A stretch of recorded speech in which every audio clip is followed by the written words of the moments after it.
Hi, everyone, and welcome to the Starseeds and Lightworkers Collective. My name is Crystal, and this is our weekend edition. And today we will be welcoming Ros Place, who is a guardian angel communicator from England. She empowers truth seekers to connect with their guardian angels and find trustworthy answers to life's important questions. And through her proven channel of clarity method, teaches you how to verbally channel your guardian angels so that you can gain clarity, confidence, and a clear direction as to whatever you need. And unlike other teachers, Roz won't keep the tools to herself, make it confusing or leave you to figure it out on your own. She's committed to guiding you on every step of the way and communicate with your guardian angels so that you can receive truthful, trustworthy answers wherever you need them. So I'm really looking forward to our presentation today. She is well known and she has she's been here for quite a while working with angels. And so we are really, really honored to have her with us today. And I know that you'll be enjoying this show and you'll be gaining so much from today's presentation. So if you have any questions, let us know. Just put it in the chat and we'll ask Ross to answer these questions. So without further ado, I'd like to introduce Ros Place. Hi, Ross. How are you doing? Hey, Crystal. Hello, everyone. Yeah, I'm great. Thank you. Lovely to be with you. That's great. So let's maybe start off just a little bit for people who may not know you. Just give us a little introduction as to who you are and how this whole thing started. Yeah, great. So I'm Ros Place. Mm-hmm. I was born a guardian angel communicator. And as I speak to you now, Mm-hmm. I'm actually in Chile. I'm originally from England, from the south of England. Mm-hmm. And 2 years ago, me and my husband Eddie and our two sons left England, guided by my guardian angel Trisan Mm-hmm. to travel. We're in Chile now. We've been through a lot of South America and Central America. And Trisan, my guardian angel, guides us on our journey.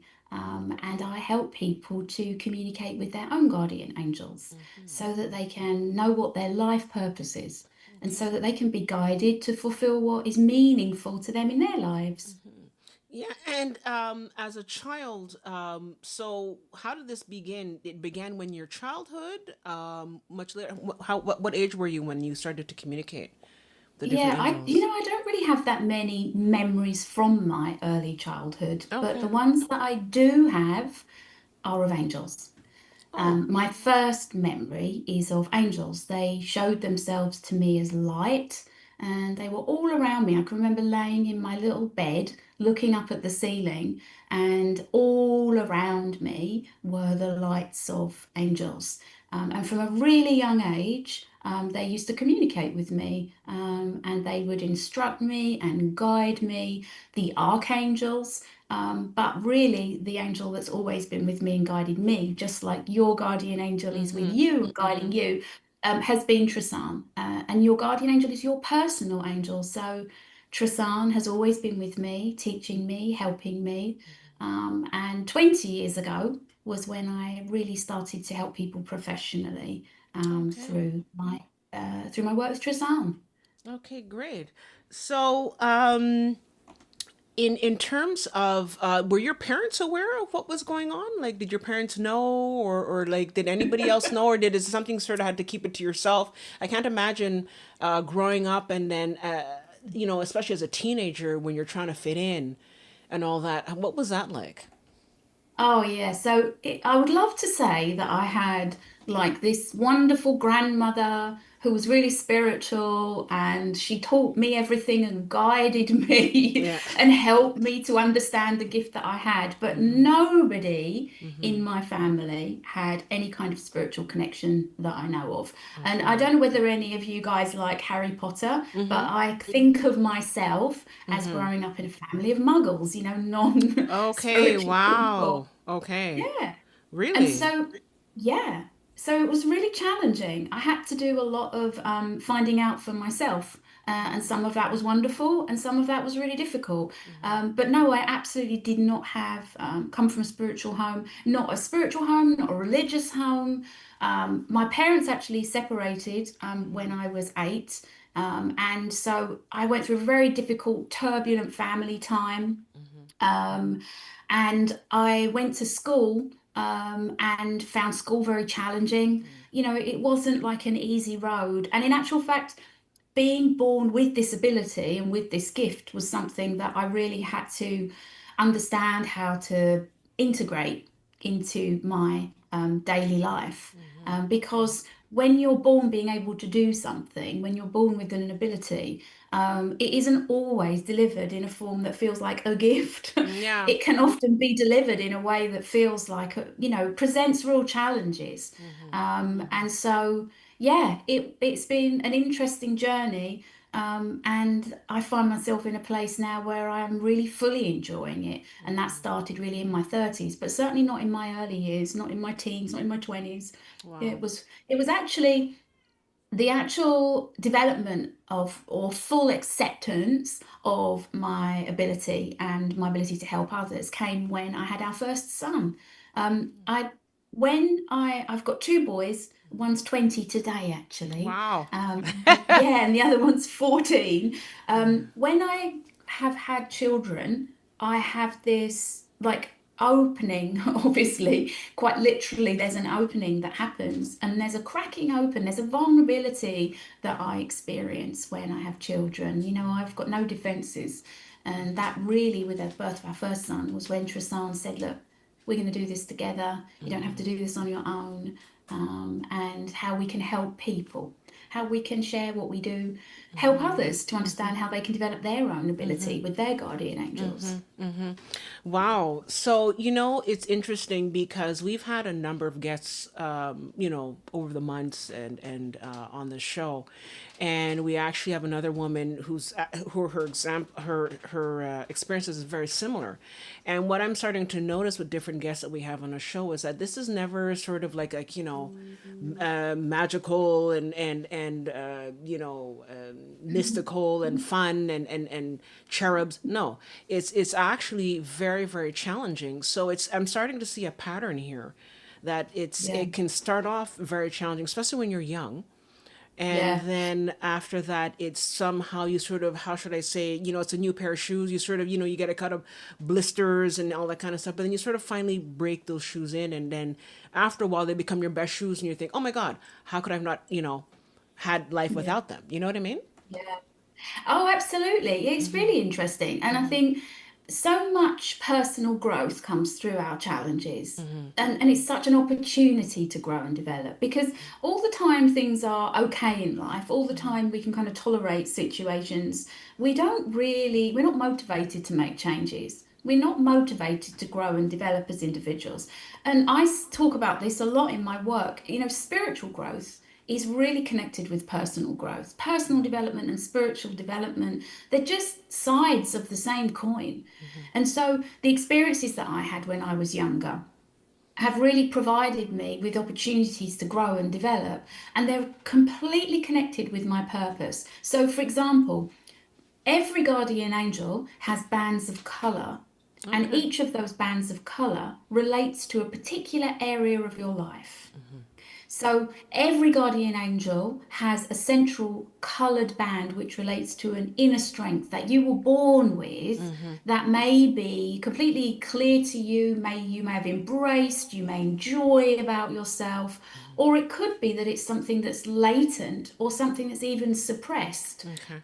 And you have five, at least five, maybe six, maybe seven, depending on you as an individual, of these life purpose strengths, and they're all opportunities for you to grow. So, one of my life purpose strengths was my opportunity to become successful by being myself. Okay. But that was the biggest challenge. The biggest challenge to be myself in many different ways, let alone being my full spiritual self.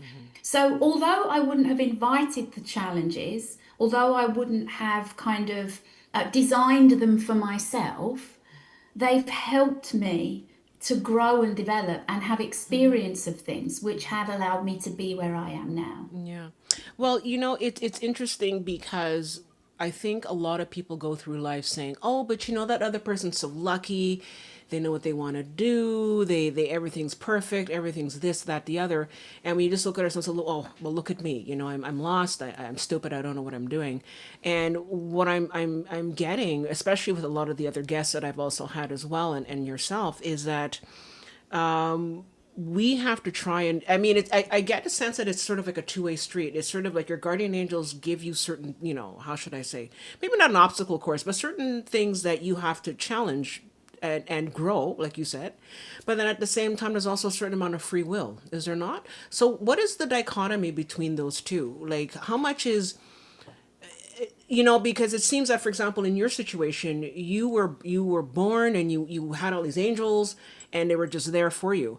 I can say a lot of people who are saying, look, I pray, I go to church, I do all this kind of stuff, but I've never seen angels. You didn't come from any kind of that. You came from a house of muggles, and yet you had all these angels coming in. So what is it that, why, without sounding insulting, but why you and not somebody else who's church going and Bible thumping? What is it that's different? Is there like a, how should I say, like a free you're free to do what you want to do, but are there certain things you have to sort of challenge as well? Yeah, so that's a really great question. I mean, my husband and I have had conversations about free will in the past because he's very interested in astrology and astronomy. Okay. And his approach would be, well, that's the way that life is intended to be. So free will doesn't exist because whatever way you look at it, this is what's mapped out for you. So whether or not you're aware of making a choice or making yourself make that choice, or whether that's just something that happens to you, it's an irrelevance because it's all mapped out. And there is free will.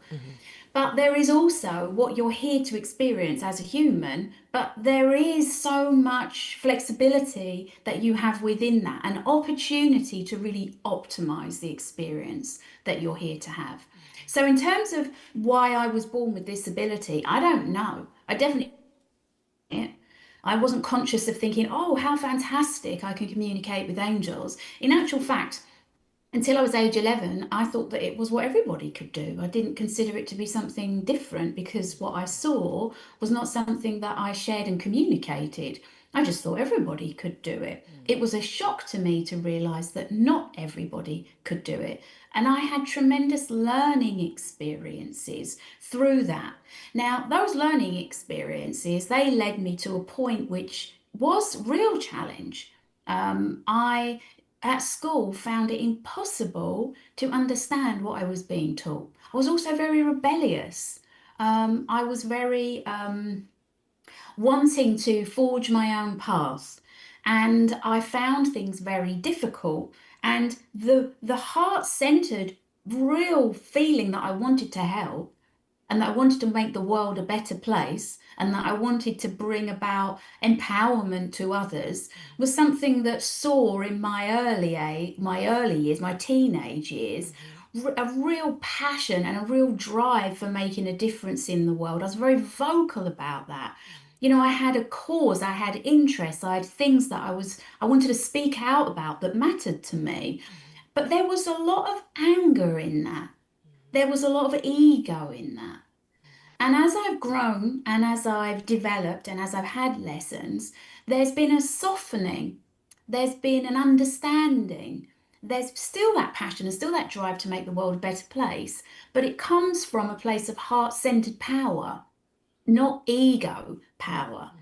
And so your natural way, your natural temperament is an important part of your character and it's an important part of how you interact with others and how you create life. You are here to have lessons, but they're not punishments. They're opportunities to grow. And as you develop personally and you understand these lessons and you change your approach and you question your behavior patterns, you're able to experience another level of being. Your vibrational frequency alters. You're out moving up and out of ego. And the more up and out of ego you are, the more able you are to connect with your guardian angel and fulfill your purpose. So everything is exactly the way that it is supposed to be, but you do have a purpose here. But as to whether you fulfill that purpose is your choice, and that you can access information and guidance which will make life so much easier than it needs to be. And that is really the role of your guardian angel, because you're here with them. Right? Just because you can't see your guardian angel, it doesn't mean they're not with you. It doesn't lessen their love for you.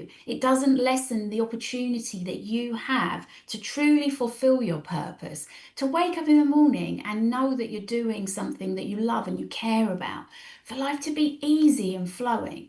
But because I was in ego for such a long time, I struggled. Things were so hard, so much harder than they needed to be.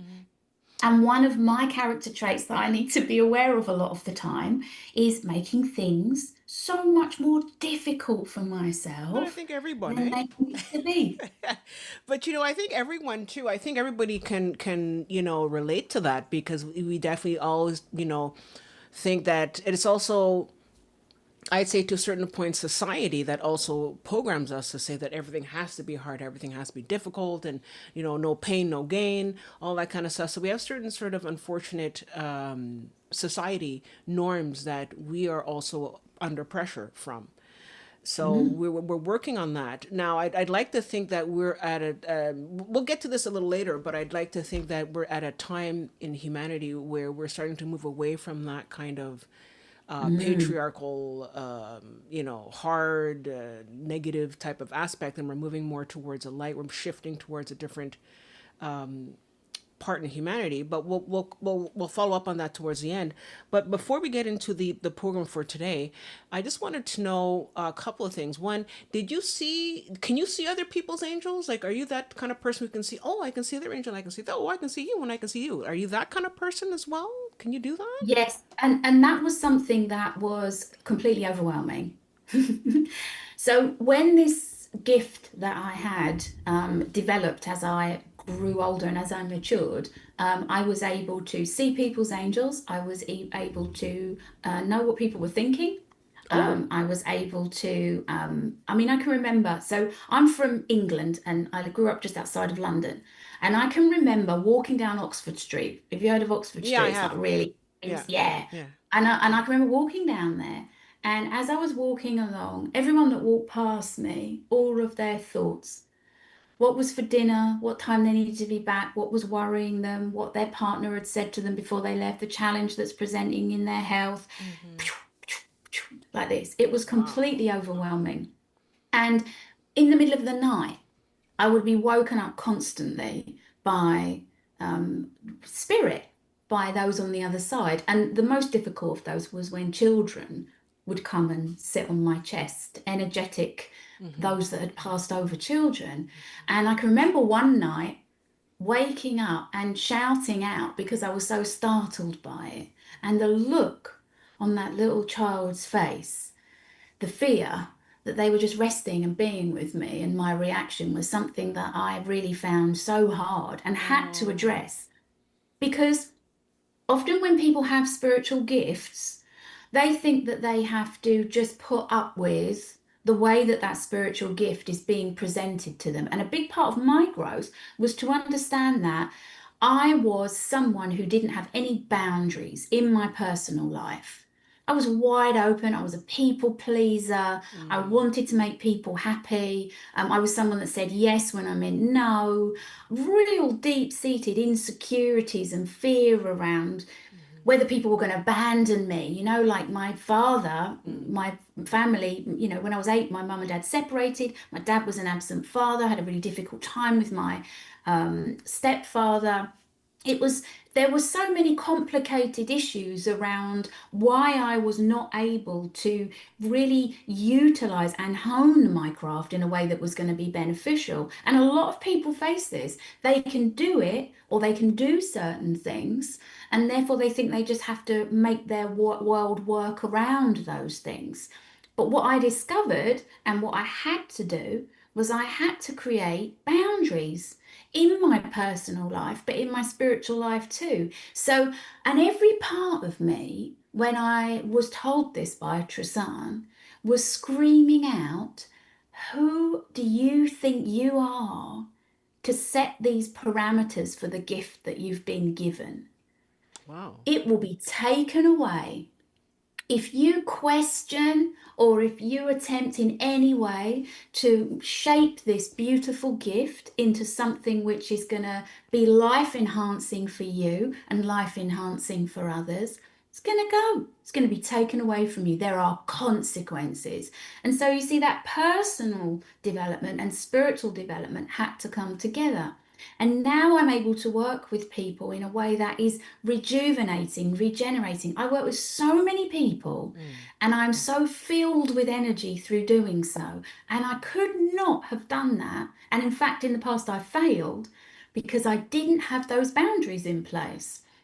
And so being able to do certain things, or conversely, feeling like you can't do certain things, feeling like you want to develop spiritual gifts and abilities, which you would love to have, need to start with personal development. They need to start with you examining how you feel around what happens to you, how safe you feel. And that's something that Trasan teaches through a very particular technique, which is called allowing, which means that you're not just opening up to anything that comes. You know, so many people spiritually ask you to open, ask you to, open your heart center. What to? You want in all the world for it to be something positive and loving, Mhm. but there is a resistance that you feel inside of yourself. And so creating that safe space, knowing what you're saying yes to, Mm. and feeling confident and in love when you know what you're saying yes to, means that personally you grow and spiritually you grow as well. So that's the reason that people either become overwhelmed by spiritual gifts and become unhealthy. You know, you see a lot of people in the spiritual world who are unhealthy, who are suffering from health problems. Myself, I was one of those people. But you need to not just protect, there's something I feel very passionately about. People talk about protection a lot. For me, protection is a very fear-based approach because it's about pushing out something you're frightened of. It's about something's going to get me. And so I'm very much about focusing on the energy that you want rather than focusing on the energy that you don't. Fair So enough. if you've got a spiritual gift that is just unwieldy, then it's about looking at your personal life and creating those really beautiful safe spaces, clarity, confidence. And also, if you're wanting to develop spiritually, but you're feeling as though you've reached a plateau, or feeling as though you can't go any further, or feeling as though it's for the lucky few, or then that's again about re-examining, right, how do I want this to be? What is okay with me? And that safety is something that we all grow through. Mm-hmm. That's amazing. That's really powerful. Um, and last but not least, we talk about how we have guardian angels. They still love us regardless of what's going on, and yet you have people that go through, for example, an abusive parent or an Mm-hmm. abusive partner, Mm-hmm. or they're beaten up by or sexually abused, all that kind of stuff. I don't want to, Yeah. and they go through a lot of hell. Mm-hmm. And I think some people might be wondering. I know, I at one point I was wondering. I said, but where's my guardian angel in all this? And I know that, especially in doing this podcast, I know that we talk about how there are certain things that you come into this life to experience.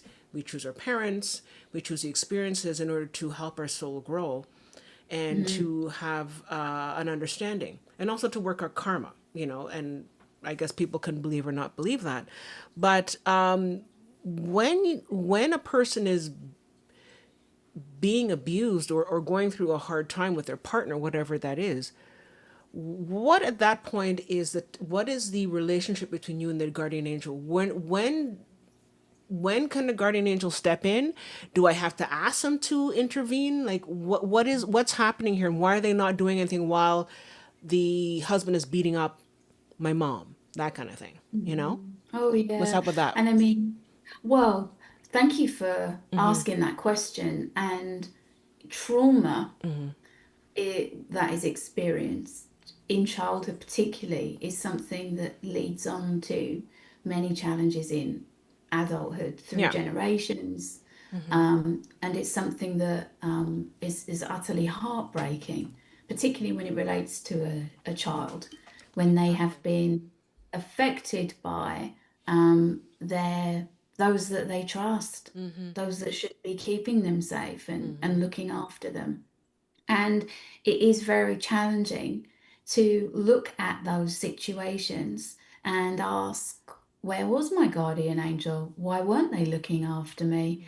And to look at the what isn't the human experience of the fact that you are here to have experiences in order to very often fulfill contracts, in order to be provided with opportunity to develop and grow. But what I want to be very clear about is that nobody is here with punishment.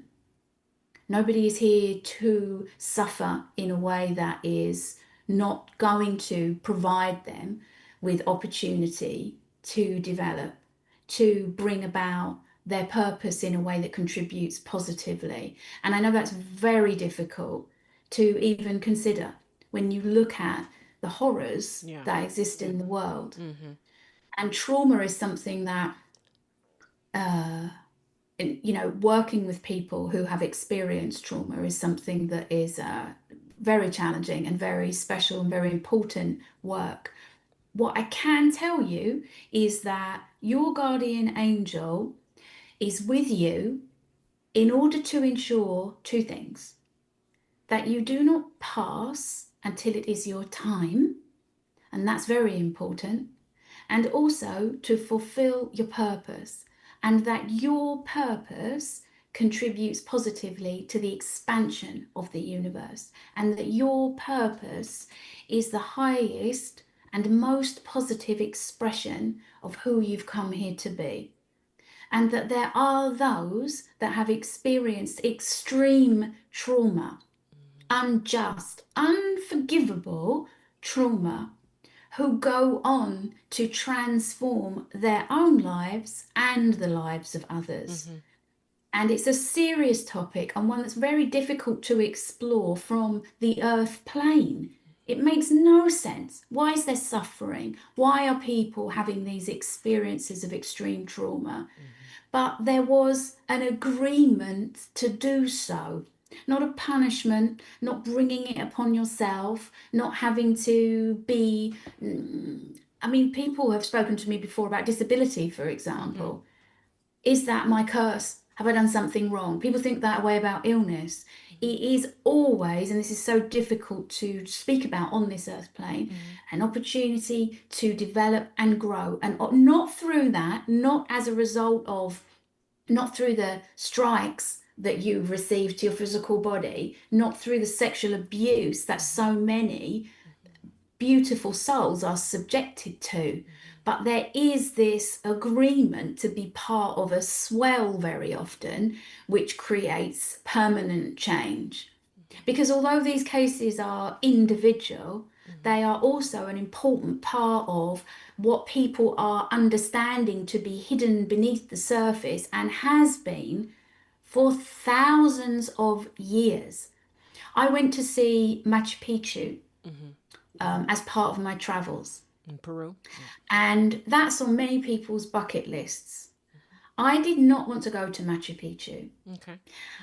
Tristan, every site that I've visited, Tristan has said to me, I've always channeled Tristan before I go and asked him what I can expect and how will this be. Machu Picchu, I asked him about, and he said, it's important for you to go. Just go. I didn't want to go. I Mm-hmm. wasn't forced to go. I wasn't in danger. But the extreme adverse reaction that I had to Machu Picchu, Okay. which was at odds with what everybody else was doing Mm-hmm. and experiencing there, Mm-hmm. was like nothing I've ever experienced before. Okay. And the energy that can be held in certain places and is held there is a reflection of how, for thousands of years, there have been injustices, there has been pain and suffering, abuse of power, on all the levels, and how this is a time of change, that there needs to be this intensity of energy around that heavy negative Mm. energy in order for the light to come through. Yeah. So you are here with a purpose. You are here to develop and grow. You are here with the ability to heal, to transform, to chat, to conquer all of your challenges. And you will never pass over until it is your time. And in fact, many people come to me with near-death experience who find it hard to, once they've come back, reintegrate with life. They know, they've seen, they've died, and then they've come back because it's not their time. And that's your guardian angel. You're never going to pass before it's your time. Mm-hmm. Even though there are tragedies, even though we see people going before we would want them to go, it will never happen unless it is your time. Mm-hmm. Wow. That's incredible. That's like I'm just riveted by everything here because it confirms a lot of things that I also know, but at the same time it gives, I mean, I can only speak for myself, but it gives me a sense that there is a certain purpose, a certain, and like you said, there's a certain amount of flexibility. So I feel that I have a part to play, and that I'm not just Yes. sitting here and I'm just, things are happening to me. I can be a part of the process. So there's that as well. But I think that I think that we're in a special time right now. I think that, Mm. I think like what you're saying, and there has been a lot of negativity on this planet, and at the same time, I feel that there's a lightening up, there's a shift. So I Mm. think it's sort of we're going to be able to see at some point a lot of that shift happening. I think the next couple of years are supposed to be very interesting. Yes. Is And Tristan telling you that that's what's happening in the next couple of years? Like, because I hear 2025, 2026, 2027 are very, very important years. Did you want to just yeah, quickly comment? extremely important. And Mm-hmm. yes, Mm-hmm. and it will come about in unexpected ways. Mm-hmm. I get goose pimples when you start to speak about these things. Mm-hmm. We expect healing to look a certain way. We expect transformation to look a certain way. And it's so important that all of us, as those who are connected, those that feel that nudge, that yearning to connect with positive energy, stay with that positive energy. Mm-hmm. And it's interesting because you mentioned this earlier about changes, and let's talk about, for example, Gen Z. Okay, Mm-hmm. so Mm-hmm. but one of my kids is Gen Z, the other one is apparently the new one, which I can't remember what it's called. Is it the Gen alphas or I don't know? There's a whole bunch Oh, of top topics and titles. I give up. I don't know what's what anymore. I'm just a Gen I know X. I'm mine. fine. I'm Gen X. That's all I know. And yeah, so but it's interesting because I think every generation is really quite critical of preceding generations, and sorry, the subsequent generations. Mm-hmm. We have a very kind of like idealized, nostalgic view of how things were when we were younger. And there are Mm-hmm. many things about growing up in the 70s, Mm. which meant that I do have a very different outlook on things. And it is different, Gen Yeah. Z, how they've grown up, Yeah. what their life is now like, Mm-hmm. whatever, yeah, wherever they live, Mm-hmm. that generation's life is different. And Mm. they have a lot of social anxiety, and they are criticized as being kind of like, not wanting to do anything. They're not, they're considered to be lazy. They don't really want to go and it's like bleeding on from millennials, because I know that millennials were thought in that way, but Gen Z even more so. They don't want to do anything. They don't like structure. They don't like doing what they're told. There are so many Gen Zs that, are just a completely alien, but not alien, Yeah. but very unfamiliar to us. But something that I see, and this is what I'm talking about with the healing being very different, something that I see in Gen Z, which generations that came before through their programming find it very, very difficult to accept, is that Gen Z won't do what they don't want to do. Mm-hmm. They just won't. And the generations that come through before will see that as laziness, lack of responsibility, lack of drive, lack of motivation. But I really admire and I want to sit with that feeling of I like the fact that you will not do what you do not want to do, what does not make you happy. And that feels bold to say that because, we were talking before, weren't we, about how we're conditioned as humans Yeah. growing up. Work hard, you got to be tired, you only ever accomplish anything if you drive yourself into the ground. All that programming, all of those norms which create reality, and how all of that is beginning to shift with Gen Z. Because Gen Z are like, well, if I don't want to do it, I'm not going to do it. But you see, where things are changing is that so for example, we as parents of these Gen Zs or as Gen Zs need to really be confident about a Gen Z's ability to not just do what they don't want to do, but really focus on doing and finding what they do. They do things quicker, right? They're not. I was talking to my son last night at the dinner table. We were talking about. I was writing some sales copy actually for my website, and he said, "Why do you spend all this time like writing all these words? Like, I just who reads it?" Oh, okay. Thanks. Thanks for the And I was support. like, "Yeah, but no, well, yeah, but that's my immediate reaction." But then I'm like, "Okay, so I'm curious. Like, what makes you buy? What motivates you? It's quick. It's video. It's how it feels. It's what someone's saying. It's what someone else is doing as well." But we took our kids away from England 2 years ago, right? So our oldest was in doing an apprenticeship, which he ended, and so he wanted to find his own interests, and our 14-year-old is doing the same thing.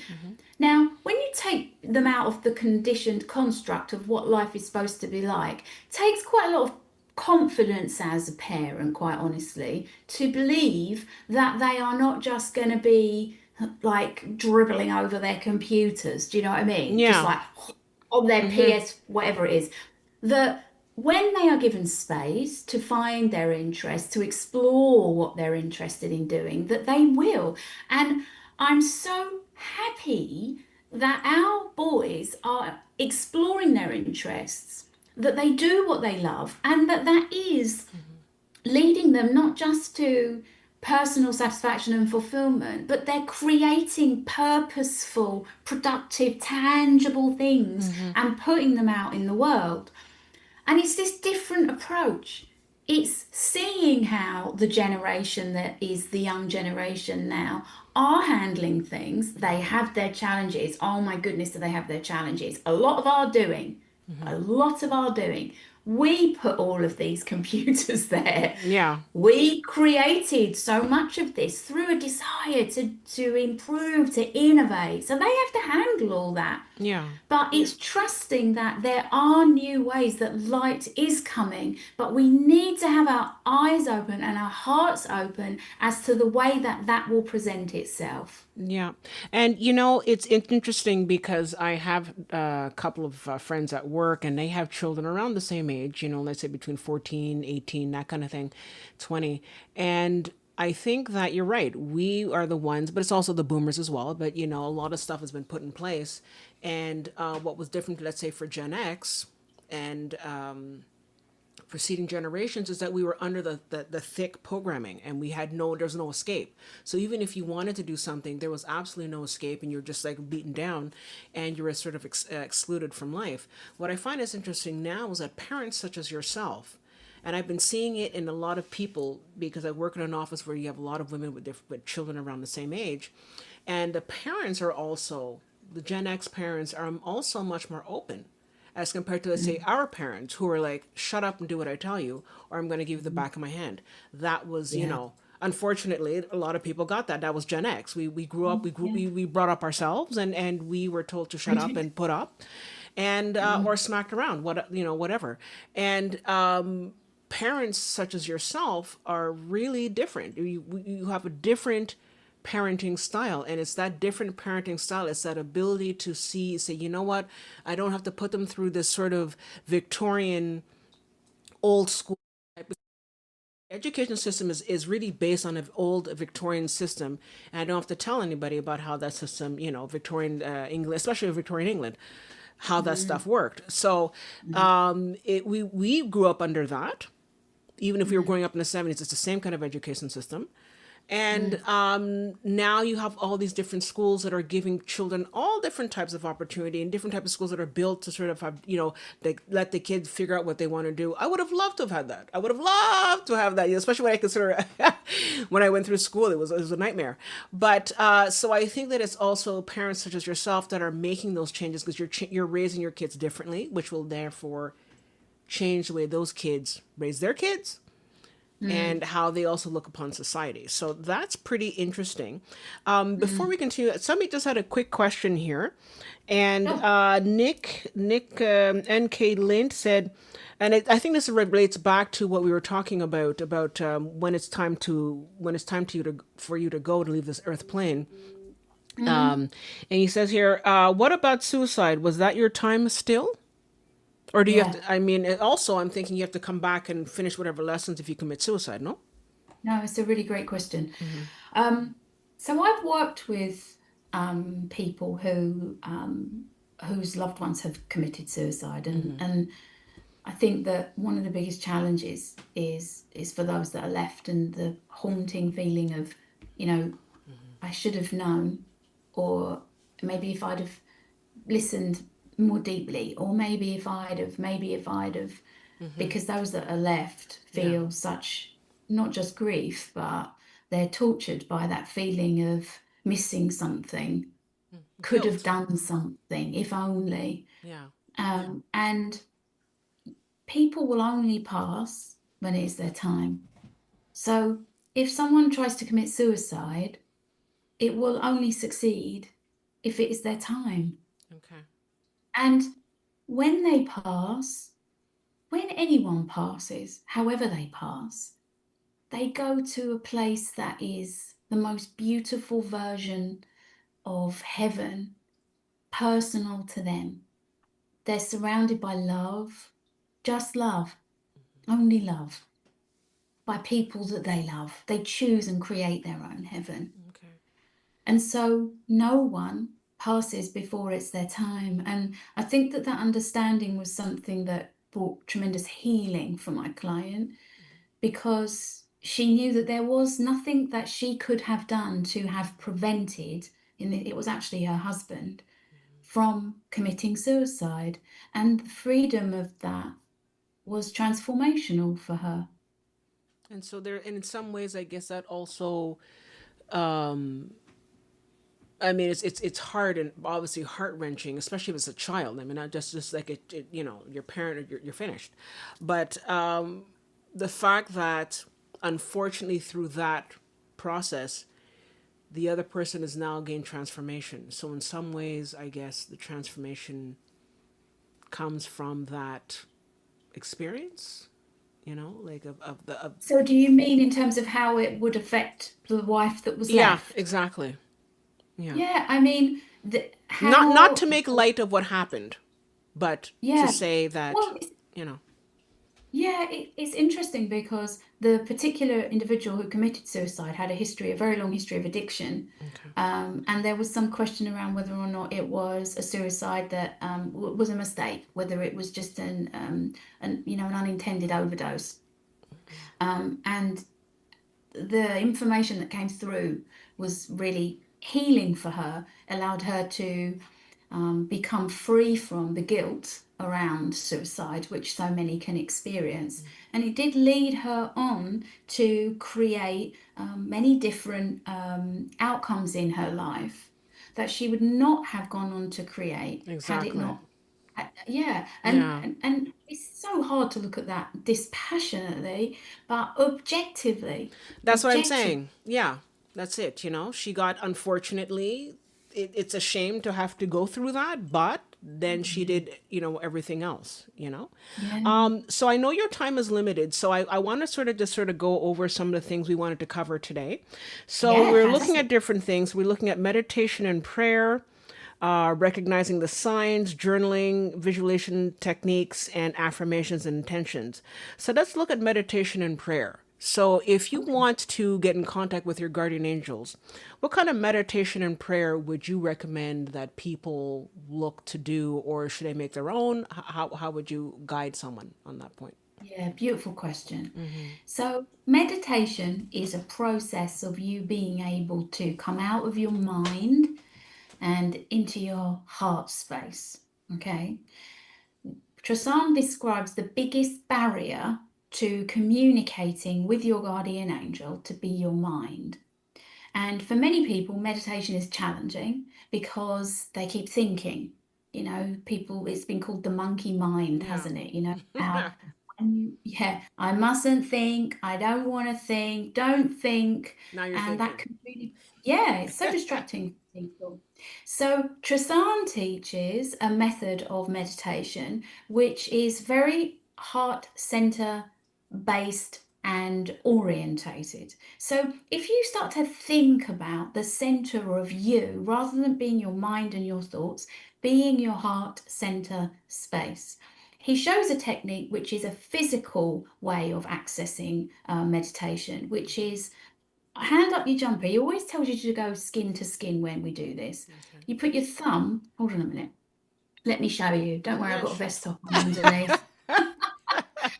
He It's okay. shows We're all you. adults here. I'm It's just really gonna adjust my camera here so we can get see more of what you look like here. Okay, go ahead. proper demonstration, okay? Okay. So we've got, if you put your thumb under your collarbone, just at the Okay. bottom, and you put your first finger on the other side of your collarbone, okay? Your Mm-hmm. palm is slightly cupped here. Okay. Underneath is your heart center.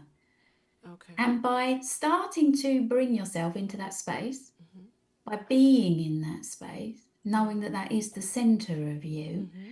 you automatically come down or come into a space which is not your mind. Rather than not thinking, rather than trying to push the thoughts away, just be here. He says if you're in your heart, you can't be in your head. So being here, and the way that he helps you to access that connection with your guardian angel in a meditative way is by closing your eyes, Mm-hmm. putting your feet on the floor, breathing in and out through your nose. That's very important. Through your nose, not your mouth, not in through your mouth, out through your nose, in through your nose, out through your nose. And as you're breathing, welcoming, relaxing energy into your body. This is not related to your guardian angel at this point. This is just welcoming, relaxing energy into your body from the soles of your feet. And with each breath, drawing that wonderful energy up through your feet, your ankles, your calves. Breathing and welcoming that energy into your knees, your thighs. Breathing in and out through your nose, welcoming relaxing energy into your hips, your pelvis, your tummy. And let those natural inhalations of breath bring that wonderfully relaxing energy all the way up your back, all the way up your front, cascading down your shoulders into your arms, your wrists, your hands, your fingers and thumbs. Enjoying that wonderful energy going back up your arms now and into your neck, your head, your face, softening the muscles around your eyes and your jaw. And allowing that energy to come now to where you have your hand, thumb and first finger under your collarbone. And saying to yourself from this heart center space in your body, saying to yourself, I love you. I accept you for all that you are. I love you unconditionally.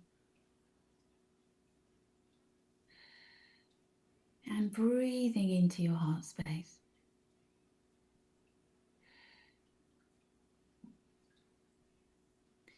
And as you focus your awareness in your heart center space to that physical part of your body, just being there, breathing, you have the place from which guardian angel communication begins. And from this space, you can ask your guardian angel to surround you with their light. So continuing to breathe and calling your guardian angel's pure white central light to you. Say, guardian angel, surround me with your pure white light. And it's like an oval cocoon of light that surrounds you. And as you breathe in and out through your nose, allow that energy in. Allow that love and pure positive energy to go through your aura, through your physical body and into every cell of your being.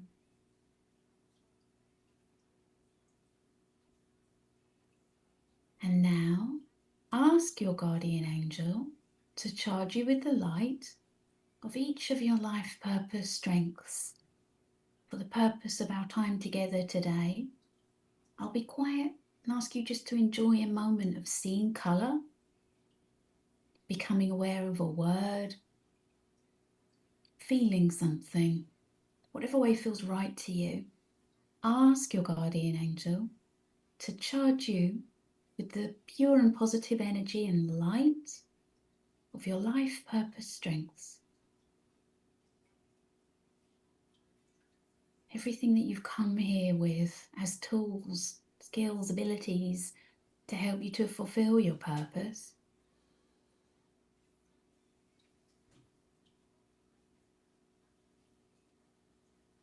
And now in that beautiful next step to create your connection between you and your guardian angel, I'd like you to bring your awareness to your heart center again and imagine a beautiful fountain of light extending all the way from your heart, through your chest, your throat, your face, through your crown, where your guardian angel is waiting for you, above your crown. And as you breathe in and out, enjoy sending your love up and receiving your guardian angel's love back through your breath. This is your channel of clarity. This is your channel of communication that you begin. Always loving, always gentle, always kind, always the next steps.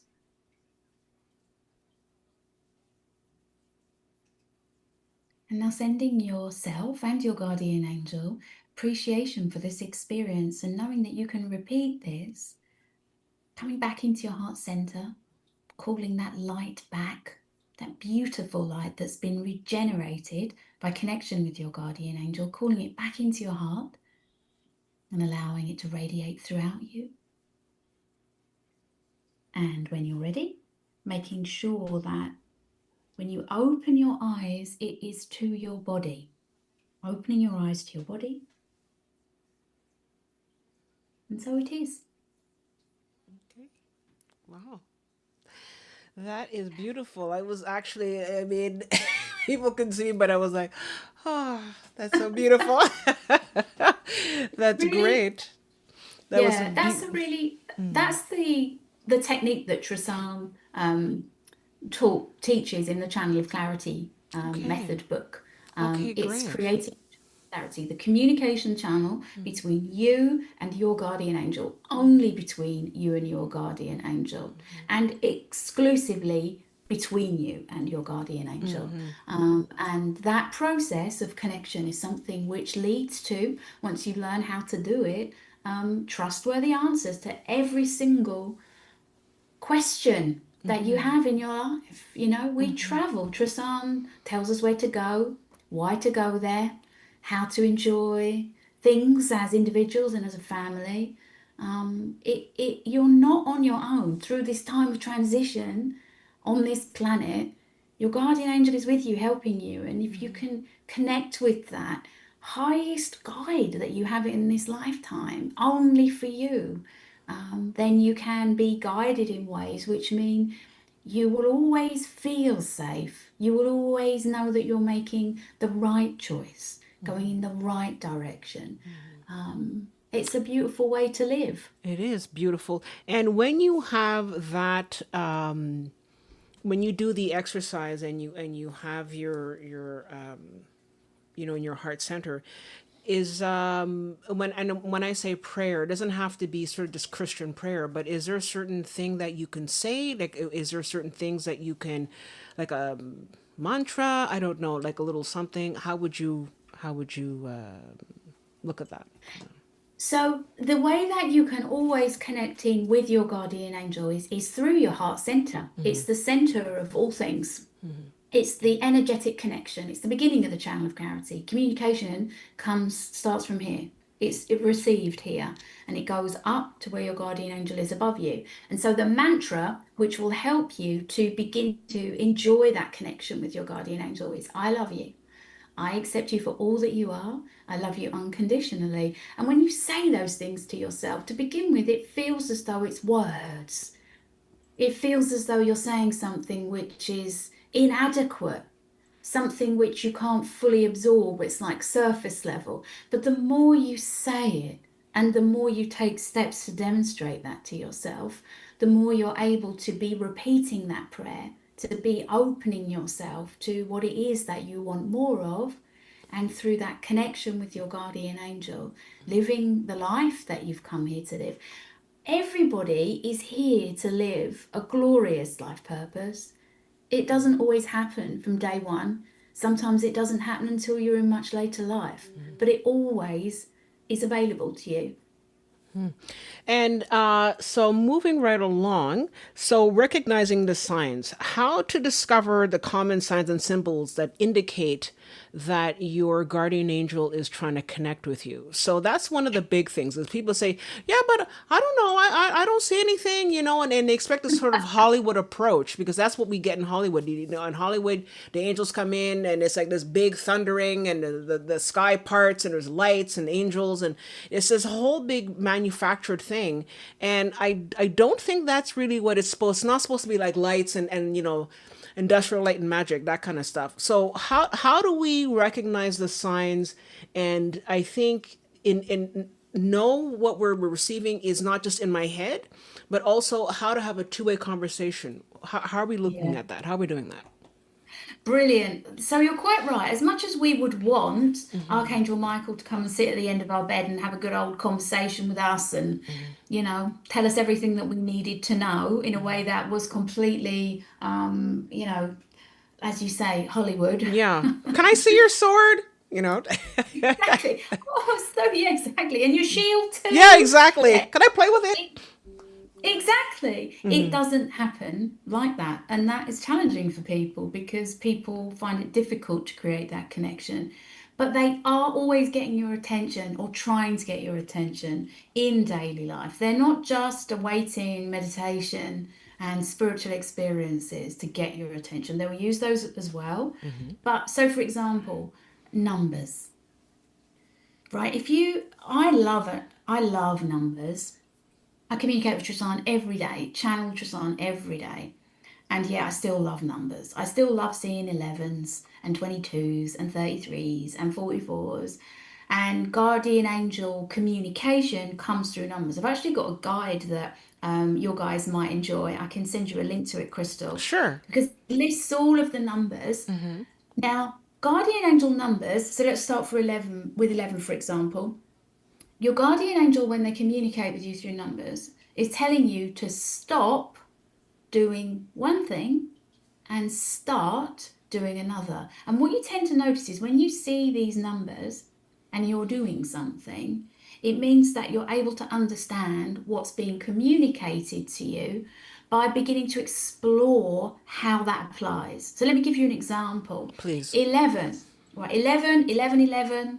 11, 11, 11, when you see them on number plates and when you see them on On your clock or whatever, that kind of thing. exactly, Yeah. exactly. We all see them. It means stop doing it alone. Start asking for help. And so Okay. that's a really important number. Stop doing it on your own. Stop trying to make life difficult for yourself. Stop trying to struggle. Start asking for help.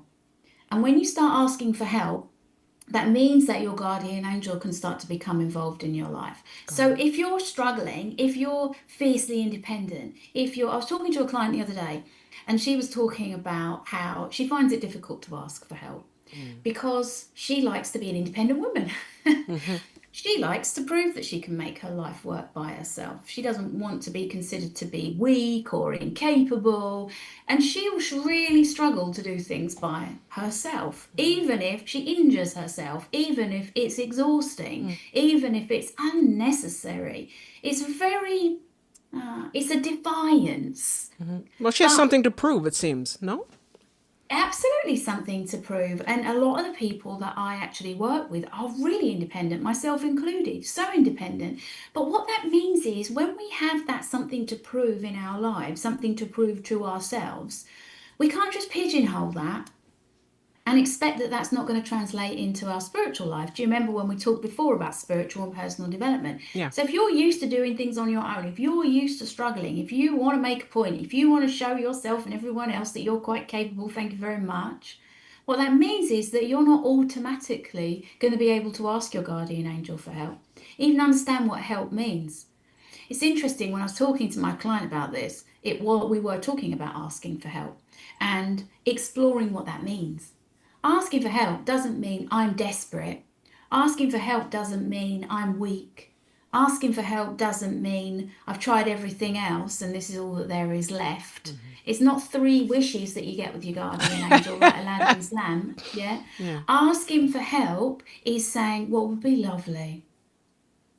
Mm-hmm. What would be lovely? It's not like subsistence survival. It's about knowing that your guardian angel, when you ask them for help and when you start to realize the value and the importance of asking for help, not only can become involved in your life over and above free will, but it also means that you start to be able to see that you asked for help and it came. And that's a very important part of the evidence that I like to help people to create within their relationships with their guardian angels. Proof that you asked and that asked came. That Okay. asking, that request was delivered. So 11s are really powerful. Another one, which is one of my little favorites, is 22, which is stop pushing, right? Pushing is trying to force things, trying to force yourself, trying to make things be, trying to put a round peg in a square hole, just constantly driving, making, forcing. Mm-hmm. This whole energy of forcing and pushing and making things happen is kind of speaks to what we spoke about before, which is Yeah. the programming. It has to Yeah. be really hard work. You have to be exhausted. You have to work, It's a 18 3D hours a day. matrix. It's a 3D matrix, I think. Totally. Yeah. Totally. So then you think, well, and you're programmed heavily by that in terms of what you expect outcomes, the only way that you expect outcomes to arrive. But what it also does is it creates a real struggle in regards to your spiritual growth and development, because what's happening there is you need a completely different approach. You can't force, make, push things to happen spiritually. And that's one of the biggest frustrations for people because it's like you might really want to communicate with your guardian angel, but just sitting down, even if you sat down for 12 hours a day, every single day for the next month to communicate with your guardian angel, if you're forcing it, if you're pushing it, if you're trying to make it happen, what are you doing? What's Yeah. pushing and forcing? It's repellent. Got it. So 22 is saying allow. I touched on this a little bit before, and I'd love just to speak a little bit to this. Sure. Allowing is what Trasan talks about in Mm-hmm. terms of your personal manifesting tone and your personal relationship dynamic with your guardian angel. Your allowing, which is something that we create together inside of my programs, Mm-hmm. is your way of saying, I say yes to this. So rather than I'm frightened of this, I'm fearful of that, I don't want it to be like that. It's been like that before. I need to keep myself closed down. What you do is you open to what you say yes to. And that's something through conversation and exploring. ultimately helping you to understand what you feel safe to receive. Safe to receive, Mm-hmm. not aspirationally desiring to enter into your life, but what do you feel safe to receive? Yeah. And it can be allowing, can be all different types of things. I spoke to a wonderful woman yesterday who is going through the mentor program, and her allowing, I said, what do you feel, what do you always say yes to? What would you always say yes to? And she said, chocolate. I'll say yes to that. No problem at Same. all. Exactly. But you see, the thing is with chocolate, it's lovely, but it has consequences, doesn't it? If you say Mm, yes to chocolate and it has consequences, you know, there's downsides to chocolate. If you have too much, you get a sugar crash and it starts off really great, but it feels horrible. If you say yes to chocolate all the time and that was all you ever ate, then you wouldn't be very healthy because it would affect Joe. It's got so much sugar in it. mm-hmm. There's lots of different things around chocolate, but I use this as an example because yes, you would always say yes to Mm-hmm. chocolate, but there are consequences. And what I love to teach is that you can create a personal tone of I say yes to this where there are no consequences. And so for her, it was actually singing. She said that feeling of singing, that feeling when I'm in the choir and the voice, the sound of what comes from my body, the feeling that I have when I do that, I'd always say yes to that. And so that's hers. Mine is very much about feeling safe and having enough. Because when I grew up in an environment where that was what I had to develop. I used all the kid, a lot of kids at school used to, there were like school trips, school holidays, like Mm-hmm. skiing holidays and things Yeah. like that. Just incredible. And I knew that it was really quite pointless to ask whether I could go because Yeah.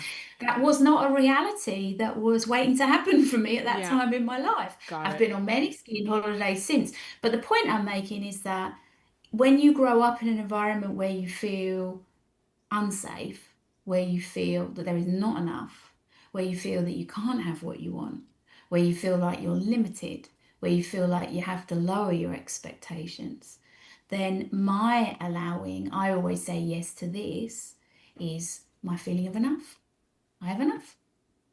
Always got enough. And Mm-hmm. that doesn't mean subsistence. That doesn't mean just enough. That doesn't mean just, oh, just A crumb. only enough. Yeah. It's sufficient. Mm-hmm. It's more than enough. Oh. Because you see, the other extreme that I experienced from coming from a place of not having enough was that I went into a very materialistic mode, and that was all that mattered to me. Money, making money, what I had, what people thought, how I presented myself, the house I lived in, the car I drove, where I did my shopping. Those things fed my ego because they made me feel superior. They Okay. made me feel successful, but I still did not feel safe. Okay. I did not feel safe. And so my feeling of enough means that I travel the world with my family, I lead my family, my work provides enough for my family to do that Mm-hmm. and that feeling of safety. Yeah. So allowing is really important. But in terms of signs, numbers, and I'll send you that link, Yeah. Crystal, so that you Yeah. can And share it. and and I All the think numbers. definitely towards the end, I'd like to also guide people to check out your website and to also check out your book as well, because I think that you have a lot of good courses that I think people would be very interested in.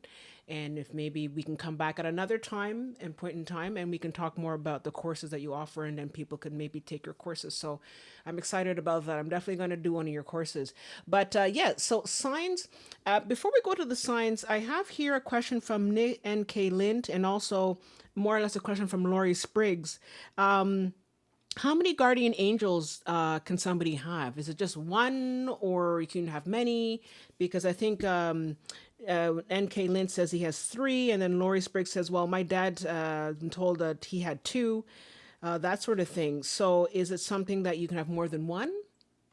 That's beautiful. Mm-hmm. So it's lovely to know that you have guides with you, loving energies with you, helping you through life. And sometimes the term guardian angel is used to express a guide, sometimes a family member that's with you in this lifetime, helping you, guiding you, you know, looking out for you. And it's beautiful that from heaven, family members are always wanting to help you, no matter what your relationship dynamic was. You know, even if you had a bit of a challenging relationship with someone, they're completely different from that earth perspective, and their desire to help you and guide you through life is always there.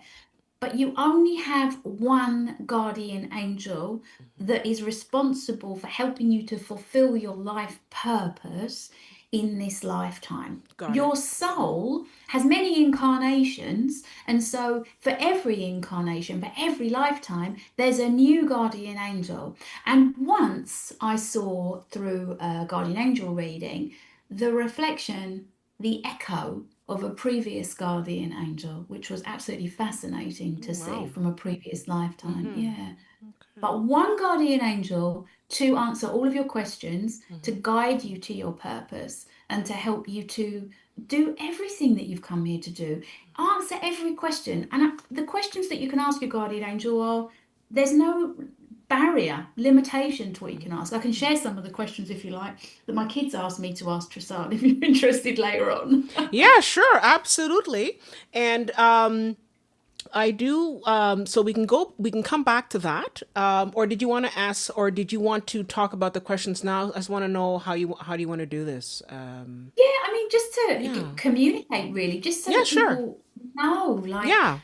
when you are connected with your guardian angel and when you know how to communicate with them, they're only there for you. They're only interested in you, helping you. You can't ever ask them a question which will be tiresome to them, which is too small, which is too big.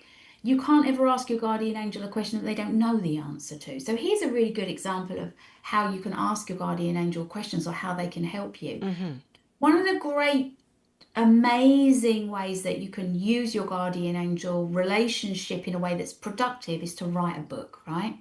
I'm writing a book with Tristan at the moment, Oh, and it's okay. about the menopause. Okay. Oh, Now, please. That book it's is going to coming. be is that's on my Christmas list. Oh, wonderful. Yeah. Well, it's very close to being completed, and Yeah. well, it's very close to being completed. Okay. But I'm writing a book with him about the menopause because I'm interested in the menopause because I'm a menopausal woman as Yeah. well, and there's lots of information out there, and I wanted to know the truth. I wanted to know what was going to help me. And so I channeled Tristan every day for 25 days, and he told me what it was that he wanted to share with regards to how you can alleviate the symptoms of menopause and what menopause really is. And it's fascinating how it started in your grandmother's womb. There's so much to it that's interesting and fascinating. And a lot of it is scientific. Now, I got an E grade in biology Oh. at school, right? So I don't say that as a badge of honor. I don't say that because I'm proud of it. But what I'm saying that for is because when you communicate with your guardian angel, it's not limited by your own knowledge and understanding. You can ask questions about anything. And the point is to ask questions that you do not know the answers to. Okay. So, in the case of my boys, for example, this morning, my youngest son asked me how he could. Hold on a minute, I've got it here on my phone. Because I record everything on an app called Rev. When I channel, verbal channeling, which is what I teach, is where you speak out your guardian angel's guidance, and you don't speak it out in a weird voice. You don't speak it out in a way which is it doesn't make you odd or peculiar. I'd love to come back and talk about channeling specifically another time Absolutely. because No, absolutely. And you know what? We definitely I think I'm seeing here we're going to be having you back more than great. once. But again, it when it talks about channeling, we again, there's the whole Hollywood aspect of like, well, you're going to be weird and all that kind of stuff. So I think the lesson here is to remove the whole Hollywood concept from your Yeah, mind in all of yeah, this. Next. yeah. Go ahead. Absolutely.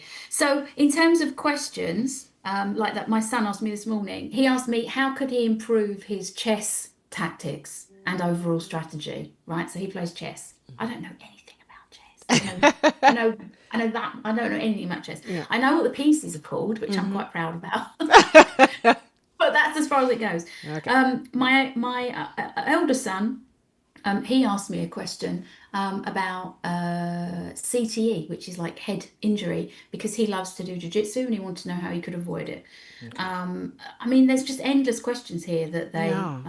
that the boys ask me about everything that matters to them, to do Okay. with food, what they should eat, how they can sleep better. So when you know how to communicate with your guardian Mm-hmm. angel, you can ask them any question about anything. And I love it. And the people that succeed the most are the ones that have the questions. They are the Mm-hmm. ones, like sometimes when I start working with someone, it's just like, blah, blah, blah. They've got all these questions, they've got all these things that they want to know the truth about, that they want to understand how they can develop or grow, whether it's write a book or create a business. The amount of people Mm-hmm. and this is where it's spiritual, but it's personal. Like Yeah. your guardian angel wants to help you to fulfill your purpose. So Mm-hmm. if you want to understand how you can make more money, Well, if you so, oh, sorry, because actually we'll continue on that because I actually have somebody here, GKTV USA says how to ask your guardian angel to manifest a job or business success. So we're right on top of that. So if you could sort of go into that, that'd be great. Oh, yeah. I mean, that's something I see all the time Mm-hmm. through your relationship with your guardian angel, through developing that connection, your vibrational frequency changes. And I can't tell you how many times inside of my work I see these transformations occur. New job opportunities showing up, turning up, pay rises, people wanting to fulfill their purpose. It's interesting in terms of the construct business success. So the construct of you need to do this kind of work and you need to do it in this kind of way. And also you need to work for someone else. That's something that I'm seeing challenged day after day. I don't work for someone else. I work for myself. I leave my family. I'm not a business person. And in actual fact, I help people to create their own life purpose businesses because I'm not someone whose business is to teach you how to build a business. And that is what my business is. I've got successful life purpose businesses, and so I love helping people to do that. Okay. But how you can begin to enjoy more success in business is to take a step back first and foremost and look at, first of all, what it is that you love to do. There's a really beautiful process that I have inside of one of my programs, and again, I'm very happy to share it Absolutely. with you. Taking a step back and looking at what you love to do, what your experiences are in life. What bugs you in the world that's a problem that you want to solve, what your life purpose strengths are. When you understand your life purpose strengths and you ensure that they're incorporated into your business, that's a guaranteed way of you enjoying business success. Also, your previous learning, whether it be formal or informal, and the business and the work that you do currently. And a blend of all of those things is a wonderful way of creating success in business. And also, looking at what you are doing now and what you can change, what needs to change. So, with me, one of the things that needed to change for me in business was that I was so obsessed with doing, getting the job done, that I was missing the point. Mm-hmm. I was so obsessed with the action of getting things done, ticking off lists, getting all of the tasks done, that I really wasn't Mm-hmm. allowing myself the opportunity to really consider whether what I was doing was done in the optimal way or whether it was done in a way that was going to move me forward. So, personal development and growth. But your guardian angel knows what you're here to do. I think that's another thing that I really enjoy helping people with because very often when people create their own businesses, one of the nagging fears that they have is this what I'm supposed to be doing? Like being in business is hard, having your own business is hard, or even going up through the career progression level or is hard, developing your career, getting promotions. When you doubt yourself and when you doubt whether this is meant to be, when you doubt whether or not it's what was supposed to be, whether you can really know that you're here to succeed, it just eats away at you all the time. So when you know your life purpose strengths, when you connect with your guardian angel, when you communicate with them, all of that is dissolved, removed. And then you can just focus on doing what you've come here to do. And when you incorporate your guardian angel into your business, it means that you're not wasting time. You are doing the next thing, applying that.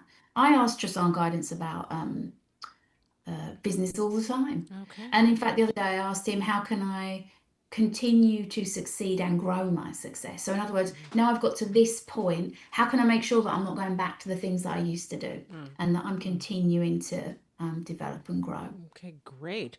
So, well, that sort of we went off on a bit of a little segue there, but we'll come back to the symbols. I think we were going to talk about the symbols, and we started talking about a whole bunch of other stuff. So, did you want to just sort of quickly talk about the symbols, and we can move on to the other topics Sure. here? Yeah. Symbols are the biggest way of your guardian angel communicating with you is numbers. So when you see those numbers around you, it's your guardian angel telling you something. They want to get your attention. They're trying to communicate. They use the real world. Music, that's another one. Okay. Sometimes when you're hearing music playing in your car or in your home, a line will just pop out, won't it? You'll just hear something that just stands out. Another way of your guardian angel communicating. And the other way, which is so beautiful, is feathers.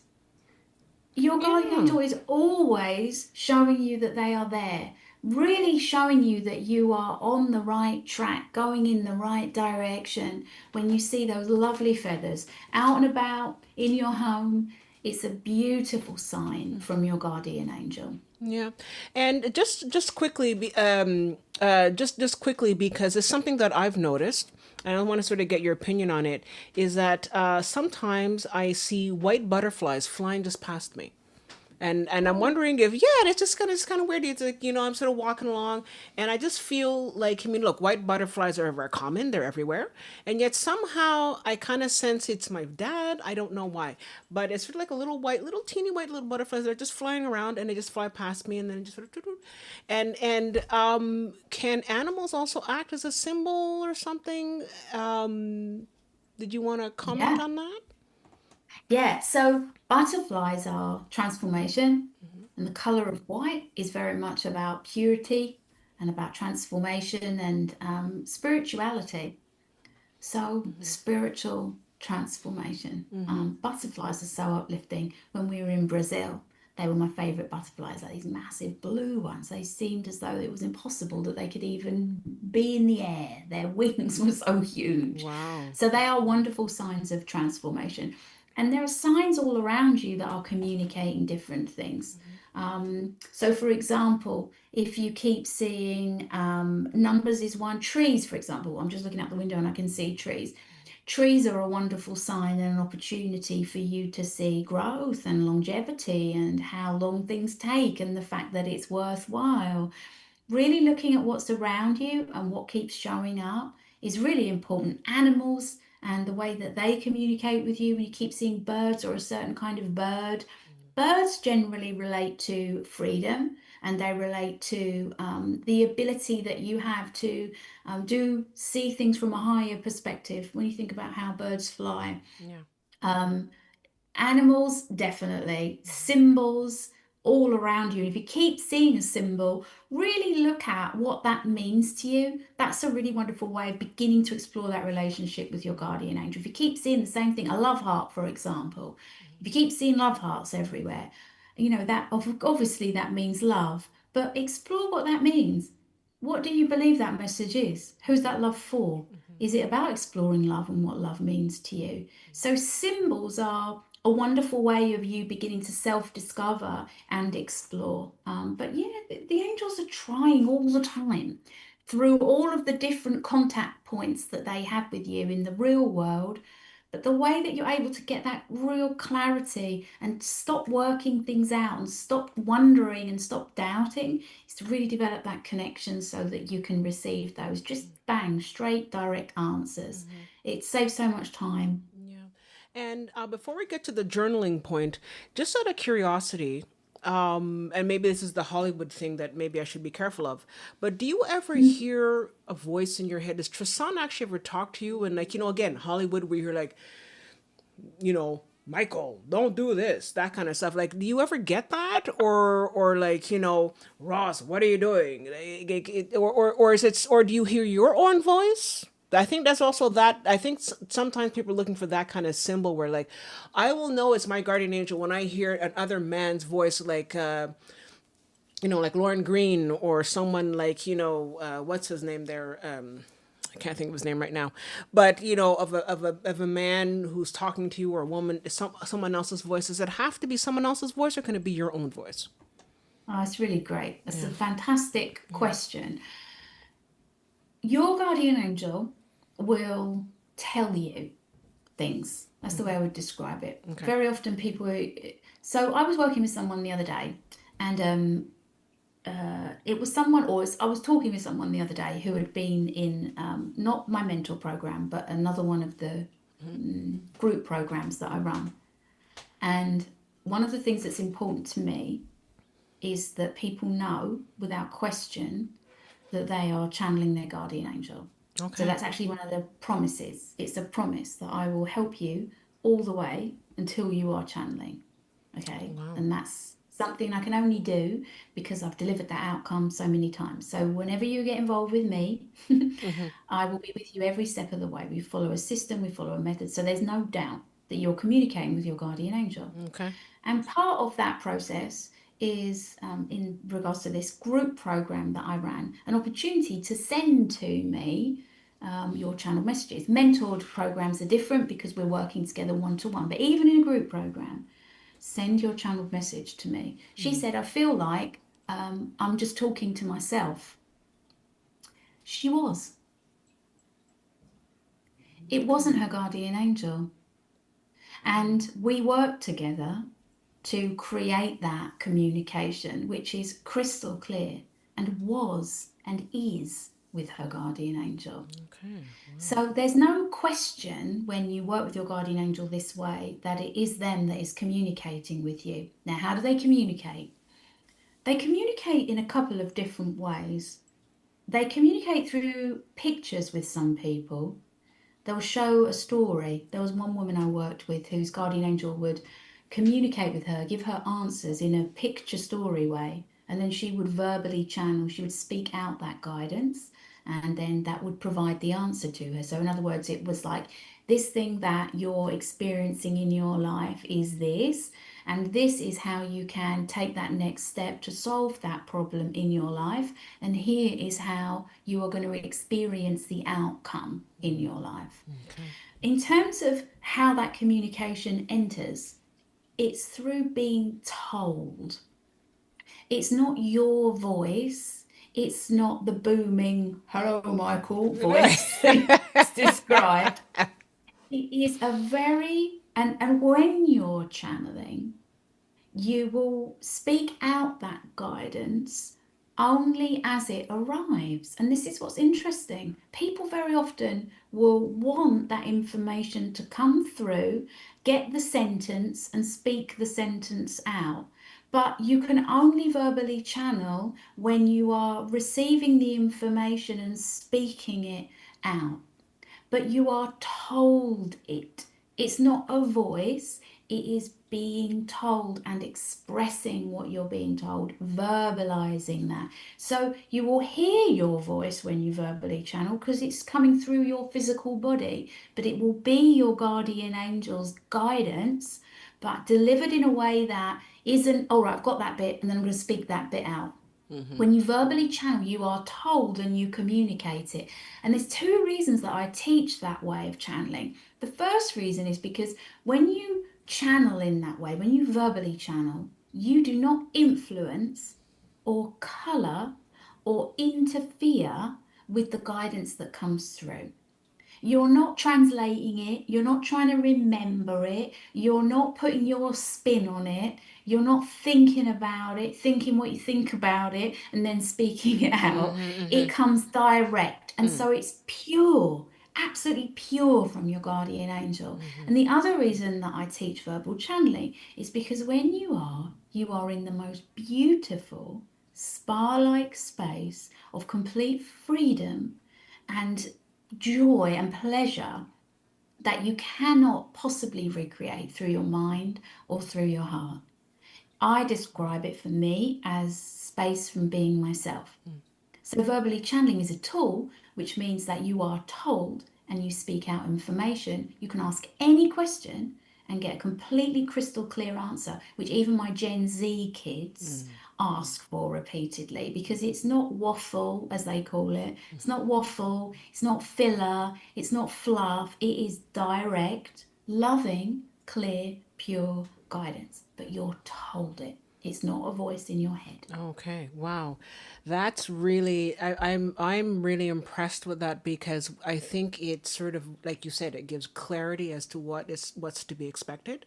And what I like about what you're talking about, and I definitely wanted to explore your course for myself personally, but what I find interesting is that you have a very pragmatic and direct approach. And I think up to now, a lot of people have had this sort of like, woo woo, fluff, la, la, la, all over the place. And I feel that what you're offering is a lot more down to earth. I mean, it's still working with, the fifth dimension or whatever dimension, higher dimensional beings, but you're putting it into such a pragmatic and easy way for people to understand and to connect with. So thank you for that. Well, thank One, you the same. well, thank you. Thank you. So I just want to sort of roll along. We're talking here about journaling. Should we be keeping a journal, tracking our dreams, and do guardian angels talk through dreams, and then you wake up and you journal them? How would you approach the topic of journaling? Yeah, I think journaling's wonderful, a wonderful way of you being able to process your thoughts. Dreams is an interesting one. I know that a lot of people keep dream journals and they write down what those dreams might mean. And dreams can be a wonderful way of beginning to understand other things that are happening in your life. In terms of dream or like the bed space, what I would say is that a wonderful space that happens that's really wonderful to communicate with your guardian angel is that between falling asleep and waking up. So that wonderful time when you're not quite awake and you're not quite asleep, that's a wonderful moment to just ask your guardian angel for a message, just like when you're just laying there for those few moments before you open your eyes, or if you open your eyes before you get up, just enjoy that space of it is a space and where there's so much less resistance, asking them for a message. Journaling's really helpful to explore your thoughts and thinking, and it's definitely something that I include inside of my programs because everybody keeps a journal after they've listened to the meditation. So once they've listened to the meditation that is in that part of the program, they write notes down, and it's really interesting because like there was one lady I worked with. I'm really, I'm really. I talk about the journals a lot, filling in the journals, writing in the journals. So she had this experience where she was listening to one of the meditations and she was given a vision of a baby on a shoulder. Cute little newborn baby. Now she was in her 50s, same age as me, and actually not in a relationship. And it didn't really mean anything to her. She just thought, oh, that's really sweet and cute. And she wrote it down. A couple of weeks later, her son came to visit her and told her that she was going to be a grandmother. Yeah. And she didn't even add the two up until she went back to look at her journal. And then she was like, oh my Oh, there it goodness, he is. told me, her guardian angel told her that Yeah. this was something that was going to happen. So, journaling is a great way of self discovery, exploring your thoughts and ideas. But I really do like journaling after meditations and recording your experiences as a way of growing spiritually. Okay, that's perfect. That's beautiful. Like, you're a grandmother. Surprise! I know, how That's great, lovely. So moving on to visualization techniques and how you can explore powerful visualizations to maybe have a better connection with your guardian angels. Would you Yeah. talk about that? Yeah, so visualization is interesting. Tristan teaches, you might have heard people talk about like clairvoyance, for example, and being able to visualize. Tristan talks about it as your visual channel of communication.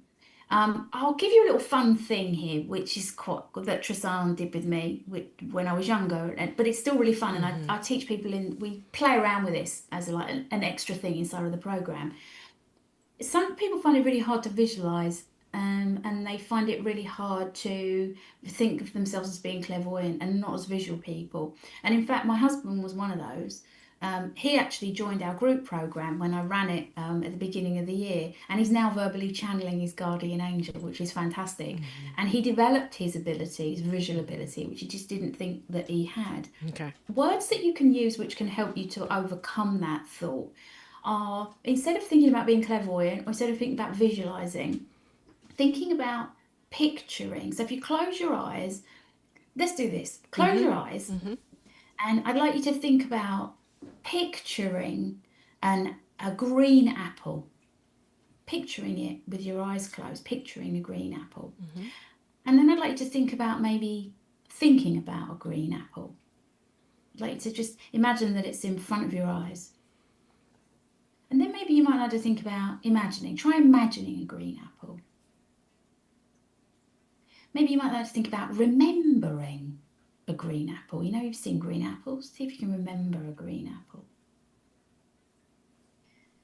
And through that process of using different words, people are often able to access that ability to see, think of, picture, recall, remember, and it opens things up. So if you can see a green apple, what I'd like you to do is I would like you to play with. You don't have to do this now. You can do it now with me, but you can practice this. Because I used to do this to me when I was younger. But it's still really fantastic. I still love doing it. Mm-hmm. Bringing the apple, right? Moving the apple so that it's not just in front of your eyes, so that it's behind the line of your eyes, so that it's in the back of your head. You're seeing it behind your physical eyes. Because sometimes when people try to visualize, they are confined by what their physical eyes can see, and it can feel like a real strain to see it at the back of your head. And that's a wonderful step in terms of thinking about the way that you visualize. Think about seeing, thinking, picturing, remembering, recalling, imagining. They're all other ways of accessing visualization. And then thinking about how you can move that outside of the parameters of what's possible for your physical eyes to see. So that's one way of beginning to develop your ability to visualize. And something else that we teach in Channel of Clarity is a visualization, which is creating the story of your life. So we teach you I teach you with your guardian angel, how to create a vision, a very small little cameo, a little moment where you are living the life that you want to live. You'll know what it is, and you'll know how it feels, and you'll know how to create it. And visualizing that with your guardian angel not only helps you to work out what you want, not only helps you to manifest it, and so many people manifest these outcomes, myself included, as well as other clients. Not only does it help you to manifest what you want, but it also, really importantly, gives you a focus which takes you away from what you don't want. Okay. There's so much going on in the world at the moment. There's so many problems. There's so many things that are happening that we can fixate on and think about. But when we've got the story of our life that we want to create, when we've got our lovely safe space, when we've got our lovely happy moment that we can visualize, think of, picture, imagine, then we're able to really powerfully connect with what we do want and Yeah. also develop our ability to visualize. That's excellent, and I think that sort of makes a segue into the next point, which was the final point here, which was the affirmations and intentions, and to how to set clear intentions. So you've mentioned about how you can use those intentions, or working with your guardian angel to create the life that you want. If someone wants to do the program, they could do the program with you. But for those who are just watching it now and want to just sort of have a little sort of like a tidbits or little tips and tricks, what could you tell them about working with your guardian angels and actually doing affirmations and intentions to create the life that you want? And I find what's interesting with what you just said, a point here, you said, removing things you don't want. Because it's very easy to say, oh, I don't want this, I don't want that, but then you focus on it and then and there you go, you get it. So let's start with how we get rid of what we don't want and Mhm. then use the affirmation techniques to get what we do want. Okay, so it's really hard to get rid of what you don't want. Okay. It's really hard to push away what you don't want. It's really hard not to think about what you don't want. It's really hard. And as soon as you start thinking about what you don't want, and we all have issues in our lives that can bother us. They can be little things and big things. They can be that person that doesn't put the lid back on the toothpaste. Hmm. That can be the person that doesn't flush the drain. Yeah. You live in a house full of men. Um, Or that even like could that person in your office who you hate. You know, you have that one person in your office who, ugh, the colleague that you're working with who's just driving you nuts. That sort of thing. You know? Yeah, yeah, exactly. And they become something you can't stop thinking about. Yeah. And it grows and it gets stronger and more irritating and more annoying. And then it's not just at the coffee machine, it's what you think every time you look over at them. And then you're even thinking about your lunch break. And then it becomes something that you're laying in bed thinking about in the morning. And Hmm. it becomes such an incredibly overwhelming, I don't want that. And it's fascinating to me that we find it so easy to fixate and focus on what we don't want. There's such a strong feeling about it, and how it requires a deliberate focus to focus on what you do. Focusing on what you do want, particularly with regards to creating the story of your life, is easy because you don't need to work out how it happened or how you got there. So, in terms of like focusing your intention on what you don't want, it's so hard. It's like not thinking. It's like we talked about before. As soon as I say to you, right, stop thinking, stop thinking, stop thinking, you're not allowed to think. Don't think. It's just it's overwhelming. But then once that thought has gone, or once that don't think has Yeah. gone, then you're struggling. So when you're in your heart, you're able to focus on what you do want. And it's focus on being somewhere rather than not being somewhere. So the story of your life is just a simple moment in time where you are happy.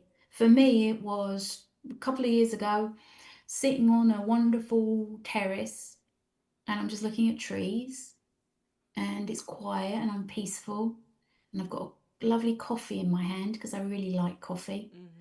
And my husband Eddie comes and sits next to me, and I can hear my elder son laughing in the background, which means he's happy. And my younger son walks past, and he's just been riding a horse because he loves horse riding. I didn't know where I was, I didn't know when it was, and I've lived that experience for I've lived that specific experience on numerous occasions within a wonderful experience which is full of the essence of all of that for the last 2 years since we left England, since Trasan Okay. said, we're travelling. Okay. You need to leave England. This is what you're going to do. Go do it without knowing any of the details about where we were going to go or how it was going to be. I had the story of my life. And that focusing on what you do want, a simple moment that you want to experience without having to work out how you got there or when you were there or where it is, means that you have something that you do want. So I would say it is much easier to focus on what you do want, a small thing. It's Hmm. interesting how we think that it's the big things that we want. Hmm. It's not. It's knowing that you're safe. It's knowing that you have enough. It's knowing that you're healthy. It's knowing that your family and everyone you love is where they need to be too. It's nothing more Okay. than that. Wow.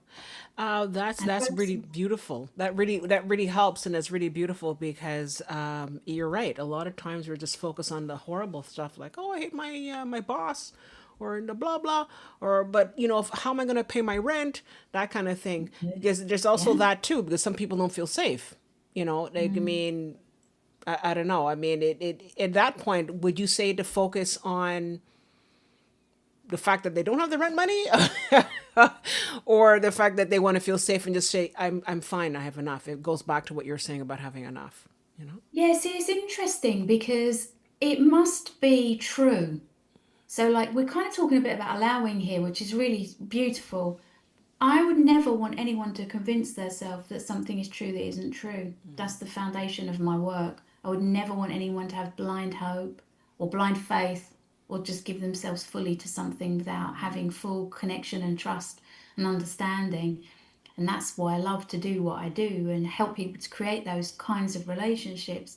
And if you're constantly through affirmations or through what you've just described, trying to convince yourself and tell yourself something that isn't true, then you're lying to yourself.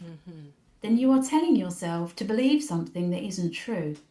You must find something that is true. And sometimes this is There is a requirement for creativity. Let me give you an example of a few years ago.